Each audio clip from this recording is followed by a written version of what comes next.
বিশ্বকবি রবীন্দ্রনাথ ঠাকুরের ১৬৫তম জন্মজয়ন্তী উপলক্ষে মাতাবাড়ি বাইপাস সংলগ্ন এলাকায় অনুষ্ঠিত হল এক বর্ণাঢ্য ও হৃদয়স্পর্শী সাংস্কৃতিক অনুষ্ঠান। কবিগুরু স্মৃতিকে ঘিরে আবেগে ভাসলেন উপস্থিত শিল্পী, সাহিত্যপ্রেমী ও সাধারণ মানুষ। গোমতী জেলা তথ্য ও সংস্কৃতি দপ্তর, গোমতী জেলা পরিষদ এবং মাতাবাড়ি আরডি ব্লকের উদ্যোগে আয়োজিত এই অনুষ্ঠানে উপস্থিত ছিলেন গোমতী জেলা পরিষদের সভাধিপতি দেবল দেব রায়, বিধায়ক অভিষেক দেব রায় সহ সভাধিপতি সুজন কুমার সেন, পঞ্চায়েত সমিতির চেয়ারপারসন শিল্পী দাস সহ বিশিষ্ট ব্যক্তিবর্গ। অনুষ্ঠানে রবীন্দ্রসঙ্গীত আবৃত্তি ও নৃত্যের মাধ্যমে বিশ্বকবির সৃষ্টিকে নতুন প্রজন্মের সামনে তুলে ধরা হয়।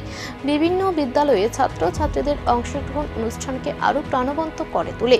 প্রথম আমরা আবার রবীন্দ্রনাথকে দেখেছি নাইট উপাধি প্রত্যাখ্যান করতে প্রতিবাদ জানিয়ে মুক্ত, স্বাধীন, সুষ্ঠু, শোষণমুক্ত সমাজ তৈরি করার স্বপ্ন উনি দেখেছেন এবং ওনার জীবন দর্শন বা ওনার যে আদর্শ সেগুলো যদি আমাদের মধ্যে আমরা অতিবাহিত করতে পারি, তবেই রবীন্দ্রনাথের আজকের এই উদযাপন বা জন্মজয়ন্তী উদযাপন সেটা সার্থক হয়ে উঠবে। রবীন্দ্রসঙ্গীত আমরা দেখেছি, প্লাস আমরা অনেক কবিতা, ছোট গল্প, ছোট থেকে শুরু করে 100 থেকে 130 বছর আগেও যে রচনাগুলি করেছেন আজকের দিনে সেগুলো প্রাসঙ্গিক।